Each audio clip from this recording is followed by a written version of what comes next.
I'm sure you've heard your whole life that breakfast is the most important meal of the day. Don't you know that breakfast is the most important meal of the day? And if you're like me, you've probably pretended that that wasn't true your whole adult life. I know what you're thinking. Caroline, your channel is about chronic pain and scoliosis. Why are we talking about breakfast? Well, you see, I have determined that when I have breakfast, I feel better. And when I feel better, my pain is more manageable. I'm basically a scientist. If I eat breakfast, then I don't feel as shitty. So what does breakfast and chronic pain have anything to do with each other? Well, if you're like me and you do suffer with chronic pain or any pain at all, or you just kind of struggle in the morning, when I wake up I find that I'm really stiff and I'm agitated, and it takes me quite a bit to acclimate to a new day. I did a fair amount of reading prior to making this video. I stumbled upon an article in the Time. Is breakfast really good for you? Here's what science says. The article references a study done in 2017 that suggested that breakfast eating can improve metabolic health markers. However, this is the most important part. The study also says that eating breakfast can help fight chronic conditions such as type 2 diabetes. So I am showing you 2 of my favorite breakfasts that I make when I am definitely in pain.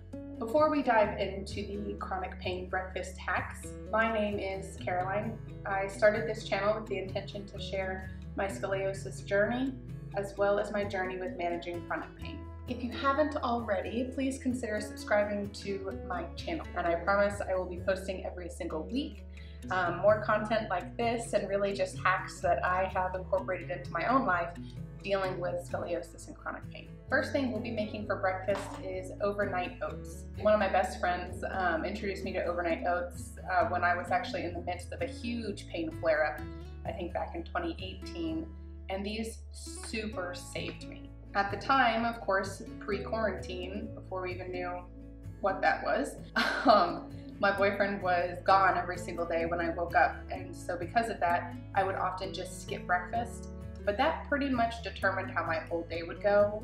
My days were pretty bleak, and it was actually pretty much this scenario where I would have like some Cheez-Its and wait for him to get home to cook dinner. So it was actually after my best friend introduced me to these that I started making them, and I started eating breakfast in the morning because of this.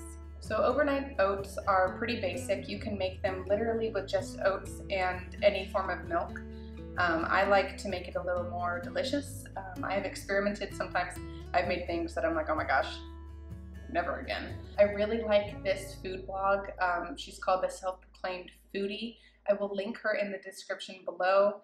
These are where I got all of these recipes for the overnight oats. She has a ton of different ideas, so definitely check her out.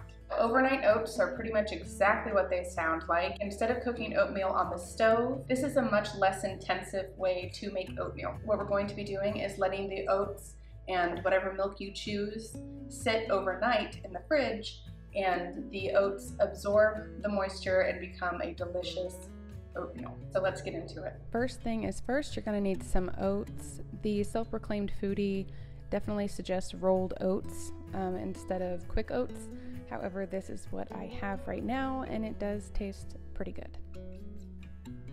So the biggest thing here is just equal parts oats, equal parts milk. I personally use this plant-based milk just because I am dairy intolerant, and this one still does have a good amount of protein in it.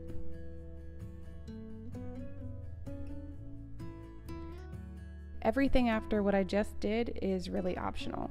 I love chia seeds, so I always try to put those in my oatmeal as well.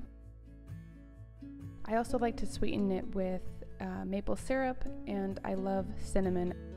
I also use palm sugar. You can use any type of sweetener you want. This is just what I have in my pantry, and I'm really trying to use everything I have instead of buying more things. Just mix it all together, make sure it's thoroughly mixed, and you're just going to seal it and stick it in the fridge. This next breakfast idea is actually one of my newfound favorites. I recently rediscovered my love for eggs. However, I wanted to make this a little easier and quicker for myself. So what I did is I went out and I got just a carton of egg whites. I have found that this is way easier for me. There's less mess and it's a lot quicker. And I know some of you might think, oh, it's not that much faster. Crack an egg and separate the yolk. Well, if you're in a lot of pain and standing up really gets you down and drains a ton of energy from you, just a couple minutes is a lot. This recipe is extremely simple. There's only 3 ingredients that I use. I start off by lighting the burner to a medium heat. I like to use butter with my cooking, but that's a personal preference. Any type of oil would work. I'm using sliced chicken deli meat. I prefer to use either sliced chicken or some sort of ham or prosciutto. I take about 3 slices and I put them on the skillet. I let the chicken sizzle for a bit just to get some color and some flavor. Then I pour egg whites on top of it. I really don't measure it. I pretty much just try to fill the bottom of the skillet up.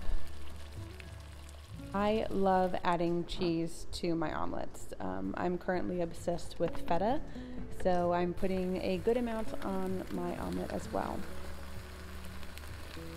My omelet turned out very ugly for this video. I didn't want to waste food and make a pretty one.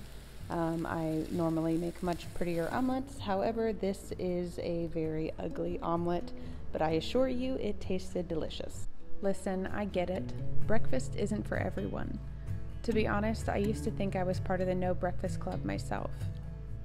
However, I haven't been able to deny the correlation between me eating when I wake up with an improved energy level. And that higher energy level is what allows me more capability to manage my chronic pain. Do I think you can instantly become a breakfast believer? No, I don't. But if I can shake my unhealthy habits, so can you.